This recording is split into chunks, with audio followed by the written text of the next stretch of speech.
ہماری ویڈیوز دیکھنے کے لیے ہمارے چینل صراط جنت کو سبسکرائب کریں۔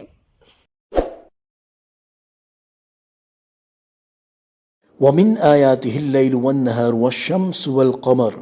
ترجمہ کنز العرفان۔ اور رات اور دن اور سورج اور چاند سب اس کی نشانیوں میں سے ہیں۔ لا تسجدوا للشمس ولا للقمر واسجدوا للہ الذی خلقہن واسجدوا للہ الذی خلقہن ان کنتم ایاہ تعبدون۔ نہ سورج کو سجدہ کرو اور نہ چاند کو، اور اس اللہ کو سجدہ کرو جس نے انہیں پیدا کیا اگر تم اس کی عبادت کرتے ہو۔ تفسیر صراط الجنان۔ اس سے پہلے آیت نمبر 33 میں بیان ہوا کہ سب سے اچھی بات اللہ تعالیٰ کی طرف بلانا ہے، اور اب اس آیت سے اللہ تعالیٰ کی وحدانیت، قدرت اور حکمت پر دلالت کرنے والی چیزوں کو بیان کیا جا رہا ہے، تاکہ یہ معلوم ہو جائے کہ اللہ تعالیٰ کی طرف بلانا اس کی ذات و صفات پر دلالت کرنے والی چیزوں کو بیان کرنے کے ذریعے بھی ہوتا ہے۔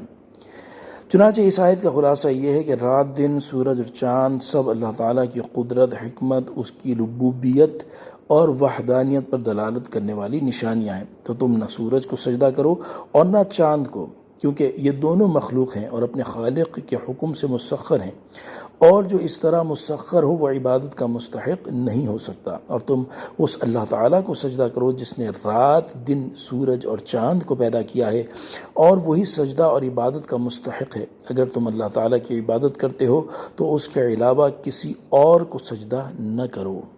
فَإِنِ اسْتَكْبَرُوا فَالَّذِينَ عِندَ رَبِّكَ يُسَبِّحُونَ لَهُ بِاللَّيْلِ وَالنَّهَارِ وَهُمْ لَا يَسْأَمُونَ۔ تو اگر یہ تکبر کریں تو جو تمہارے رب کے پاس ہیں وہ رات اور دن اس کی پاکی بیان کرتے ہیں اور وہ اکتاتے نہیں۔